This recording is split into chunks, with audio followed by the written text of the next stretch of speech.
Ils sont sur une île, le jeu est sur une autre île. Il faudrait nager pour arriver sans bateau. Donc oui, on les dépose à un endroit et ensuite ils courent pour venir me rejoindre et découvrir l'épreuve qui les attend. Salut, c'est Denis Brognard, je suis heureux d'être avec vous sur Melty pour vous révéler tout ce qu'il faut savoir sur Koh Lanta. Évidemment, on classe les bulletins avant le dépouillement parce que c'est pour faire durer le suspense. Et tout ça, c'est la responsabilité de notre assistant réalisateur qui me place les bulletins dans le bon ordre. Et puis ensuite, il me reste le dépouillement.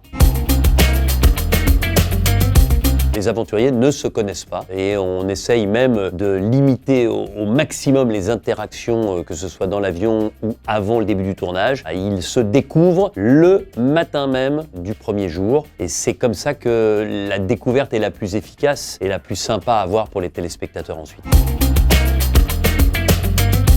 L'épreuve d'orientation peut reprendre le lendemain, ça nous est arrivé une fois. Mais maintenant, on essaye de s'arranger pour commencer suffisamment tôt pour qu'on soit certain de terminer avant la nuit. Avec certains aventuriers qui ont du mal avec la boussole, parfois c'est compliqué. Nous avons quelques aventuriers qui partent sur le tournage et qui peuvent, le cas échéant, remplacer avant le début quelqu'un à qui il serait arrivé un petit pépin physique notamment. Ce sont des gens qui partent en connaissance de cause et qui peuvent intégrer l'aventure. C'est arrivé beaucoup plus souvent qu'on ne le pense. Le tournage d'un conseil dure en gros 1 heure. Parfois, il nous est arrivé que ça dure un peu plus longtemps, mais en faisant des pauses parce qu'il y avait un orage, parce qu'on avait un problème technique. Mais le conseil, c'est à peu près 1 heure, depuis l'arrivée des candidats jusqu'au dépouillement.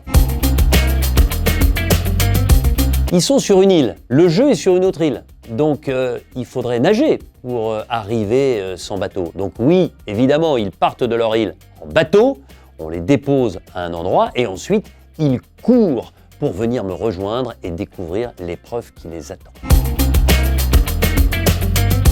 Le casting de Koh Lanta, c'est plusieurs dizaines de milliers de candidatures, des hommes, des femmes, des gens qui viennent de toutes les régions, de tous les âges, de tous les milieux socio-culturels, socio-professionnels. C'est pour ça que tout un chacun a sa chance d'être un jour retenu pour participer à Koh Lanta. Il n'y a pas un portrait robot de l'aventurier idéal. Mais quand vous partez de 20-25 000 au départ et qu'à l'arrivée, vous n'en avez que 20, forcément la sélection elle est drastique. C'est vrai, le producteur des jeux de Koh Lanta, il s'appelle Yann Le Gac, c'est le père Fouras dans Fort Boyard, mais c'était avant ça un artiste extraordinaire. Il a commencé comme danseur étoile, il est le père Fouras, il est le producteur des jeux de Koh Lanta. C'est une vie extrêmement riche et on est tellement heureux de l'avoir avec nous dans l'équipe de Koh Lanta.